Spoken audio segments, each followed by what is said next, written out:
السلام علیکم۔ یہودی اور چرواہا۔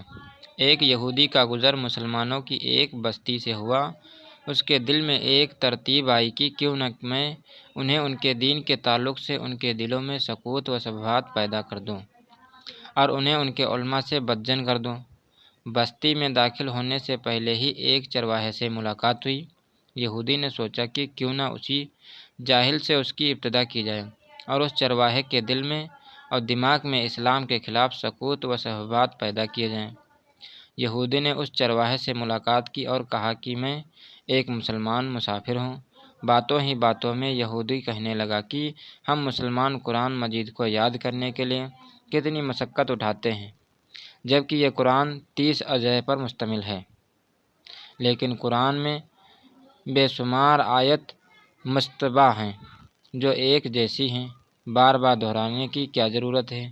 اگر مستحبات کو نکال دیا جائے تو قرآن اور بھی مختصر ہو جائے گا اور یاد کرنے میں بہت آسانی ہو جائے گی۔ چرواہا اس کی بات غور سے سنتا رہا اور خاموش رہا۔ جب یہودی کی بات مکمل ہوئی تو چرواہے نے کہا کہ وہ تمہارا خیال تو بہت اچھا ہے۔ یہودی دل ہی دل میں بہت خوش ہوا کہ یہ چرواہا میرے خیال میں آ گیا۔ چرواہے نے اچانک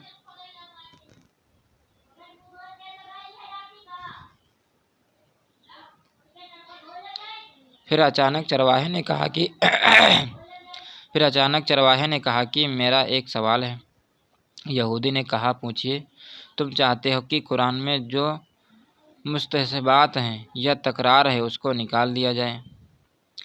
ہاں بالکل، میرا یہی خیال ہے کہ جو آیت ایک مرتبہ سے زیادہ ہو اس کو قرآن سے خارج کر دیا جائے تو قرآن مختصر ہو جائے گا اور یاد کرنے میں بھی آسانی ہو جائے گی۔ چرواہے نے کہا مجھے ایسا لگتا ہے کہ تمہارے بدن پر بھی بعض اعضاء ایک سے زیادہ ہیں جو تکرار پیدا کر رہے ہیں جس کا کوئی فائدہ نہیں۔ کیوں نہ تمہارے 2 ہاتھوں میں سے ایک ہاتھ کو کاٹ دیا جائے، 2 پیروں میں سے ایک پیر ہی رکھا جائے اور ایک کو کاٹ دیا جائے، اس لیے کہ یہ تکرار ہے۔ 2 آنکھوں کی کیا ضرورت؟ ایک آنکھ سے ہی کام چل سکتا ہے۔